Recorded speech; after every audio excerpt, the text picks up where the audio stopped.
বাংলাদেশের সমসাময়িক বিভিন্ন ইস্যু উঠে এসেছে মার্কিন পররাষ্ট্র দপ্তরের ব্রিফিংয়ে। এবার এই ব্রিফিংয়ে শেখ হাসিনার বিরুদ্ধে গুম সংশ্লিষ্টতা ও মার্কিন নিষেধাজ্ঞা ইস্যুতে যুক্তরাষ্ট্রের অবস্থান জানতে চাওয়া হয়েছে। এ বিষয়ে নিজেদের অবস্থান জানিয়েছে দেশটি। স্থানীয় সময় বুধবার 18 ডিসেম্বর মার্কিন পররাষ্ট্র দপ্তরের ব্রিফিংয়ে এসব বিষয় জানতে চাওয়া হয়।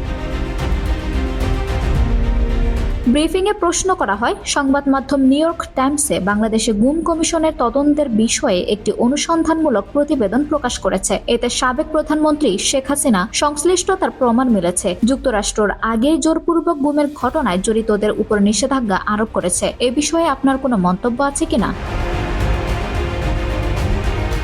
জবাবে দপ্তরের প্রধান মুখপাত্র বেদান্ত প্যাটেল বলেন, গত 2 দশকে শত শত বাংলাদেশিকে জোরপূর্বক গুম করা হয়েছে। এমন প্রতিবেদনের বিষয়ে আমরা গভীরভাবে উদ্বিগ্ন। জোরপূর্বক মানবাধিকার লঙ্ঘন এবং এটি আটক বা বন্দীরা অনির্দিষ্ট সময়ের জন্য ট্রমার ভেতর দিয়ে পার করেন। এমনকি তাদের অনিশ্চয়তার বিষয়ে পরিবারগুলোকেও ট্রমার ভেতর দিয়ে যেতে হয়। আমরা অন্তর্বর্তী সরকারের এই অপরাধের তদন্তের প্রচেষ্টাকে স্বাগত জানাই। এছাড়া আমরা ভিকটিম ও তাদের পরিবারের সদস্যদের জন্য ন্যায় বিচার প্রদানের জন্য ন্যায্য ও স্বচ্ছ প্রক্রিয়াকে উৎসাহিত করি।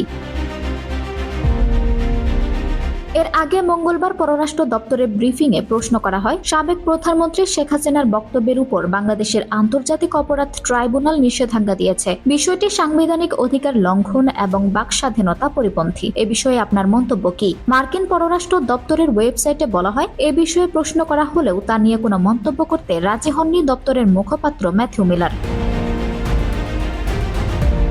আজম হক আরবি, টাইম নিউজ ডেস্ক।